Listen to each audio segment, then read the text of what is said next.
Est-ce que vous m'entendez là? Très bien. Je vais essayer de... Je vais vous demander de pardonner ma grande naïveté. Je suis Christophe Guias, l'éditeur de ce livre merveilleux. En fait, il n'y a pas de grand hasard. C'était il y a 5 ans tout juste. J'ai vérifié avant de venir. C'était le 2 octobre 2015. J'ai reçu un mail au sujet d'un projet à paraître chez un éditeur américain, Knopf. Et je cite, le livre devait porter sur l'anarchie qui règne sur les océans. Et l'auteur, Ian Urbina, que je remercie d'être là, grand reporter au New York Times, co-lauréat du prix Pulitzer, avait déjà écrit sur ce sujet, mais le livre n'était pas rédigé, il y avait encore des enquêtes à faire, ça allait prendre du temps, mais je pouvais voir les articles. Il y avait un lien, il est marqué ici, j'ai cliqué, et alors j'ai lu, et ça m'a frappé à la poitrine. Et puis ça m'a tiré des larmes de rage. Et ça m'a dit que si les scènes hallucinantes d'esclavage ou de violence auxquelles Ian Urbina me faisait assister, si ces scènes-là étaient possibles, là-bas, en haute mer, alors tout était possible. Et alors, rien n'était possible pour sauver les océans. Moi, j'ai des enfants, ils ont entre 30 ans pour les plus grands, 8 ans pour les plus petits. Et c'est un secret pour personne, les enfants, ils nous tiennent, nous, les adultes, pour comptables de la situation actuelle et coupables de l'inaction. Moi, je veux pouvoir soutenir leur regard. Dans le livre de Ian Urbina montre que nous, les adultes, nous avons le pouvoir d'agir. Nous pouvons agir sur le monde du travail, qui est notre monde. Si nous agissons sur les conditions absolument horribles dénoncées par Ian Urbina et sur leurs implications sur l'environnement, nous pouvons un peu soutenir le regard de nos enfants. La jungle des océans est un livre à mes yeux crucial. Je suis très fier que les éditions Payot s'engagent à le publier. Et je remercie son auteur, Ian Urbina, dont on ne dira jamais assez de courage. Merci.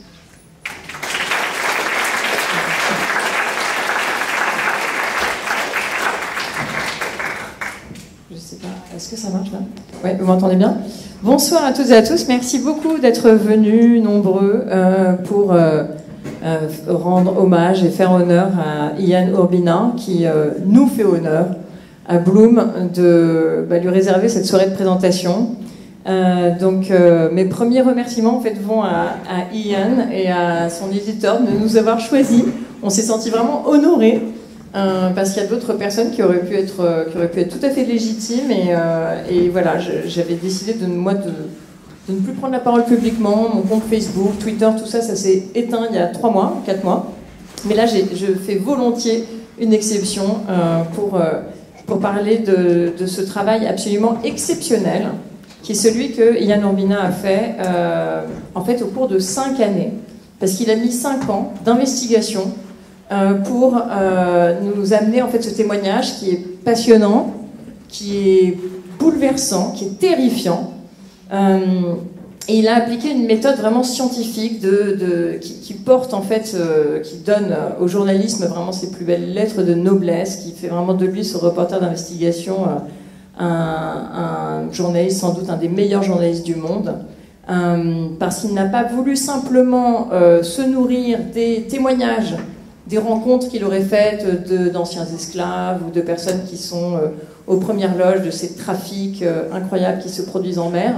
Il a voulu vivre ce que ces personnes les plus vulnérables, les migrants, les personnes qui sont laissées pour compte de la mondialisation, il a voulu vivre comme eux, avec eux. Donc quand vous lirez le livre, parce qu'évidemment je vous encourage à l'acheter, à le faire signer, par Ian qui en prend seulement 2 jours, et vous verrez que c'est...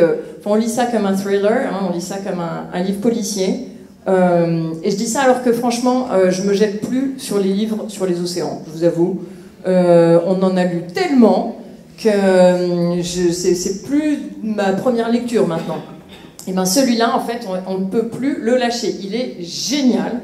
Il sait à lire, en fait. Et on va en parler pendant cette soirée. Vous verrez que c'est un document qu'en fait, il y a une forme même de devoir en tant que citoyen de cette planète, de cette humanité, de voir qu'on pensait avoir atteint les limites de la barbarie, mais non, l'esprit humain est vraiment très imaginatif pour pousser un peu les limites toujours plus loin. Donc, je vous avais dit un mot, donc son éditeur a dit un mot du fait que Ian avait déjà des grands titres, des récompenses, il a été honoré et décoré pour son travail incroyable qu'il avait fait déjà sur l'exploitation minière, sur le trafic sexuel des mineurs, sur là une série sur les migrants aux États-Unis.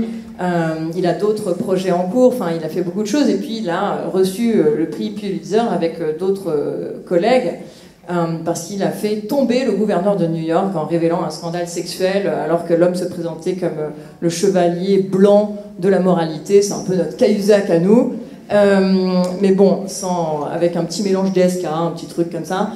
Et donc son travail a été récompensé, reconnu. Cette histoire-là, d'ailleurs, ce dossier qu'il avait révélé sur le gouverneur de New York a généré plus de trafic sur le site du New York Times que jamais auparavant dans la même journée. Donc ça, même le 11 septembre n'avait pas généré autant de trafic. Donc voilà, on a un témoignage incroyable sur la misère, la violence. On ne peut pas dire que ce soit une lecture qui soit enthousiasmante du point de vue de la foi qu'on peut porter dans l'humanité. Et pourtant, il n'a pas complètement perdu espoir. Donc il va nous parler de tout ça ce soir.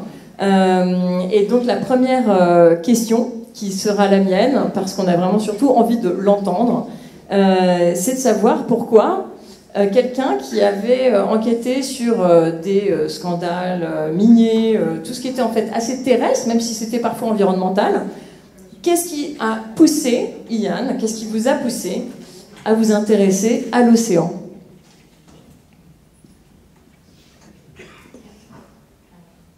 This is on. So, what drew me to the topic? Is that the question? Yeah. Sure. What got you to get interested in the ocean, although you were land-based? Yeah. So first of all, thank you for having me here and for the work that Bloom and you have done over the years. I know you're too humble to let me turn the focus on you, so I won't do it. But and thank you everyone for coming, and thank you to my publisher. I was always interested in the sea as this concept, sort of the potential for space travel on Earth, to go to this other world. When I looked at the map, my eyes went to the blue and to the specks in the middle of the blue. And then I never thought of the people that work out there. I just thought of the space. Until I got to grad school to do my doctoral work, I was a cultural anthropologist. And I was running away from my dissertation, and I took a job on a ship in Singapore just for a change of environment. And that it was, a big change of environment. And for 3 months I was on the ship and stayed mostly in port and was exposed to seafarers, the men mostly, who work this lifestyle. And I was just fascinated by them, both the officers and the deckhands on fishing boats, as well as merchant marine, and the language they use, their relationship with time, their stories of abuse, their disdain for life on land, their attraction to the beauty of the sea, the way they suffered the boredom of it. All of these things seemed unusual to me, and so I kind of wanted to get back to that transient diaspora tribe that was this 50 million man workforce and woman workforce. So I went to the New York Times, and always in my head had this fantasy of going back out there and telling stories about the place. And eventually I convinced an editor to let me do that. Alors vous dites que, enfin vous me disiez que vous n'étiez pas un adrenaline junkie, donc que vous n'étiez pas shooté à l'adrénaline, contrairement sans doute à des reporters de guerre, etc., et que vous n'aviez pas un particulier goût pour le risque, etc. Mais alors qu'est-ce qui pousse un académique, parce que c'est ce que vous étiez, à prendre autant de risques?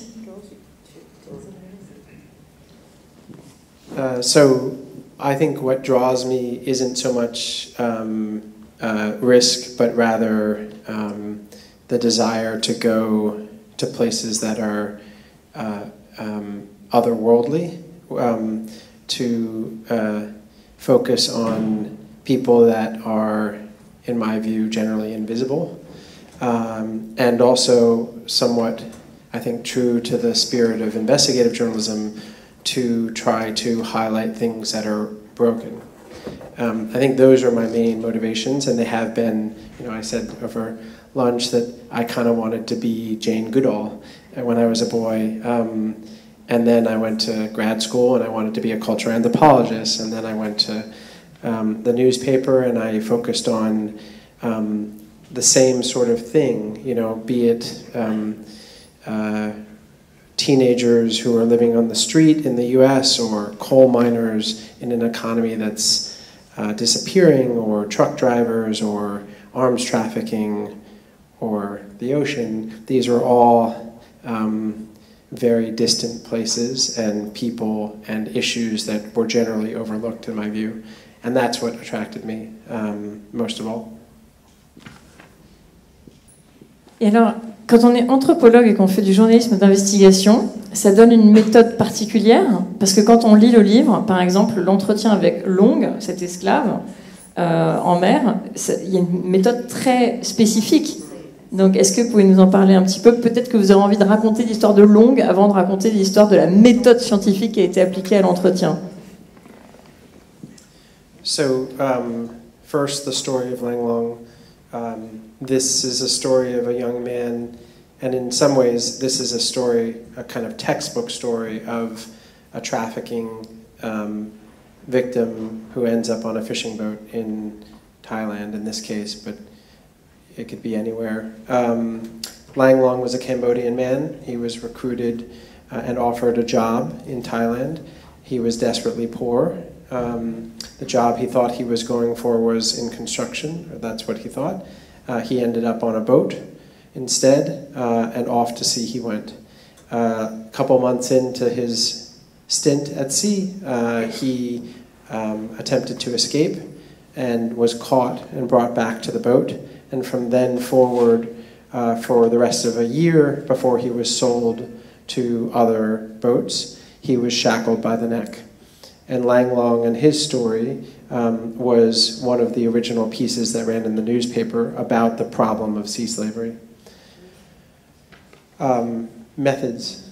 Am I going too far? To your question, it seems to me like there are two things of note. One is, to what degree does anthropology connect or empower, perhaps, the journalism? I think the academic training was super helpful to me before I went into journalism, because it simply taught me a real respect for rigor and endurance with getting through a lot of material, sort of how to synthesize massive amounts of reading, and the importance of data. Anthropology in specific sort of inculcated a sense of wherever you are, even if you're in your own living room, always to view things with a queer eye, with a foreign eye, sort of where you notice things as if they are exotic, even if you take them for granted as not. And as a journalist, I think always having that perspective in places and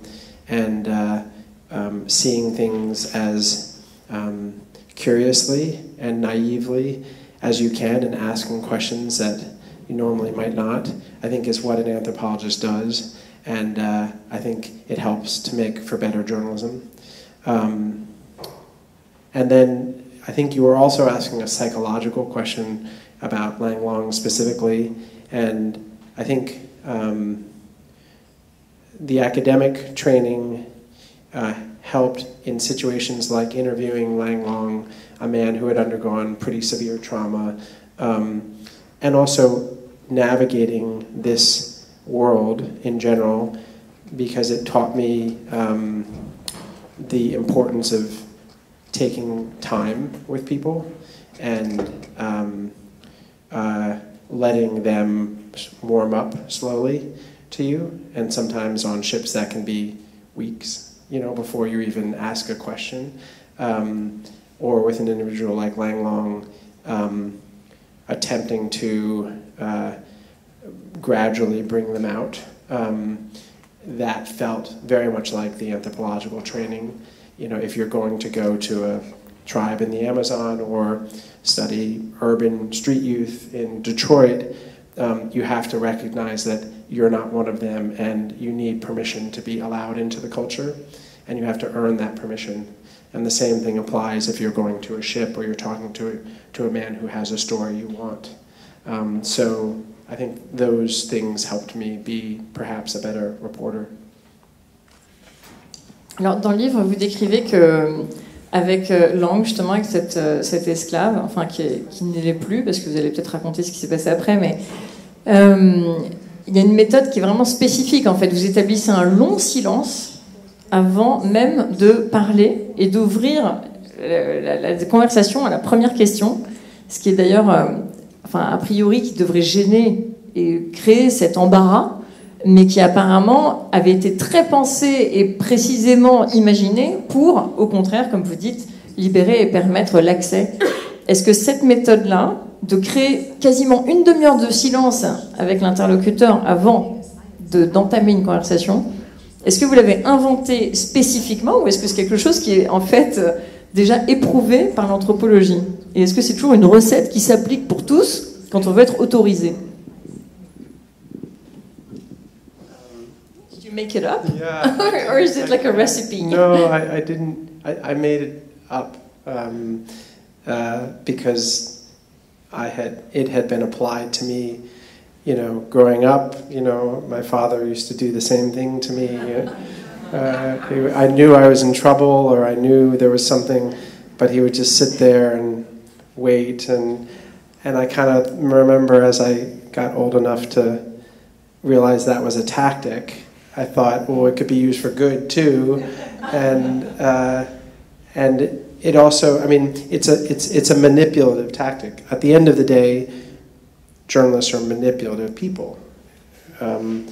We are trying to manipulate circumstances to get important information. And so there is some of that going on. It's also a respectful, I think, gesture.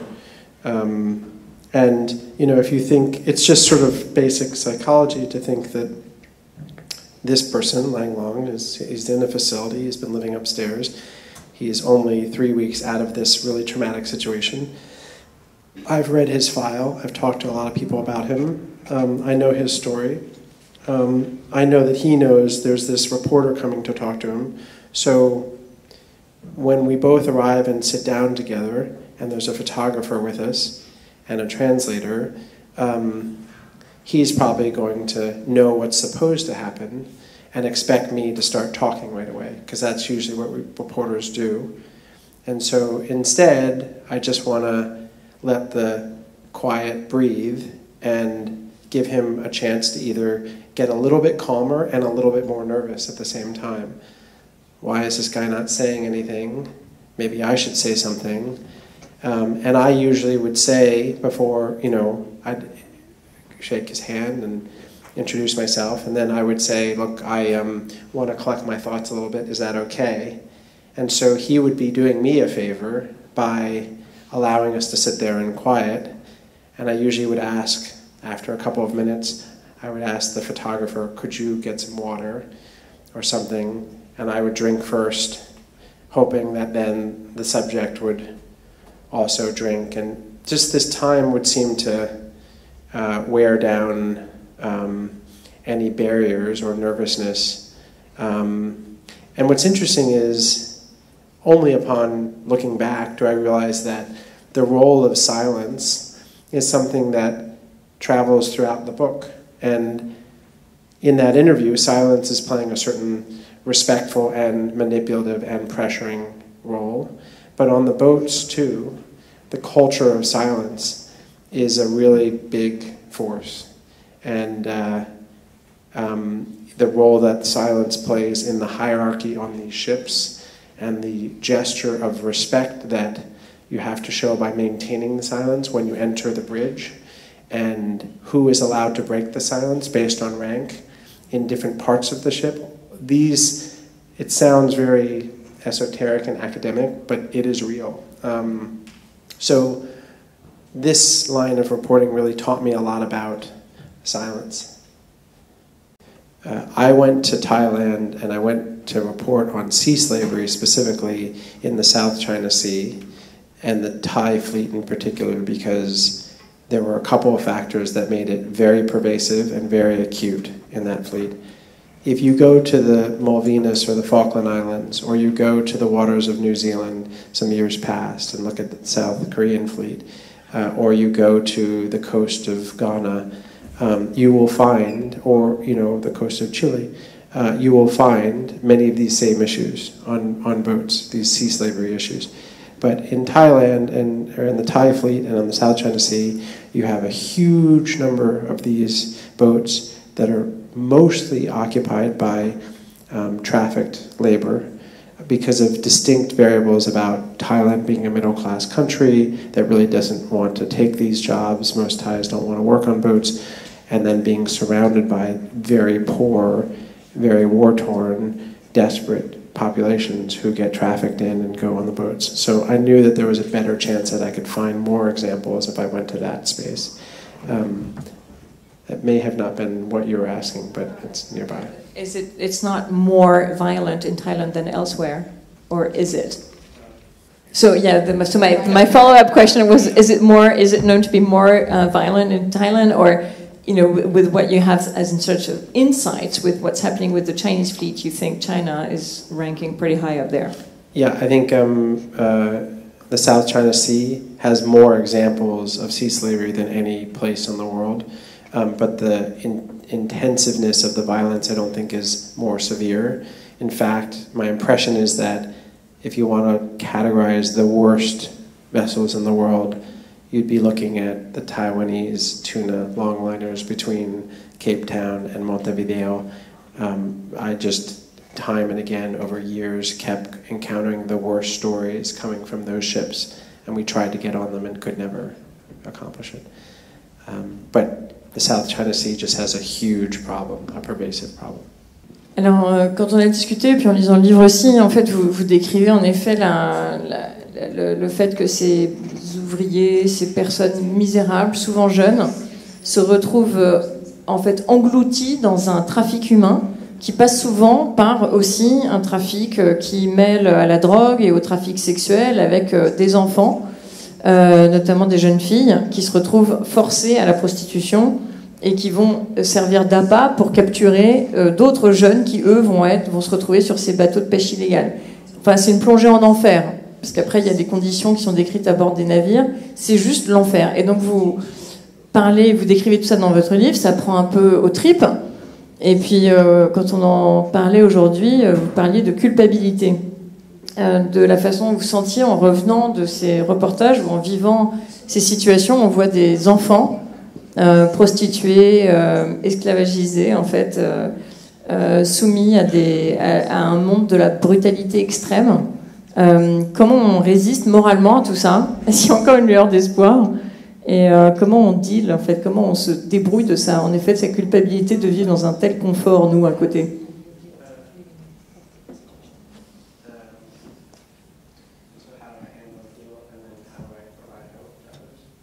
Or do you even have hope? Do you see hope in humanity when you see this? And how do you deal with your guilt? Because you talked about guilt today, it was shocking. So on the issue of guilt, it's a funny sort of dark cycle you get in which you go and you report and then you get back and you feel and you enjoy the luxury of your life, and then you start to feel sullied by the fact that you know what's going on out there, and you sort of parachuted into their world and then came back and in some ways profited from the stories that you delivered to the public. And that sort of sense, in my case, haunts you but also motivates you to return, sort of a sense of duty, and also to return and try to do even better. So in my case, it's one of the reasons why I'm sticking with it for another 5 years, because I sort of feel that I have an obligation to do so, and so that guilt, drives me to keep reporting. Hope, yeah, I have a lot of hope, and for all. Are you serious or you're faking? Yeah, I do. I know it. So much of what I talk about in the book and what we've talked about is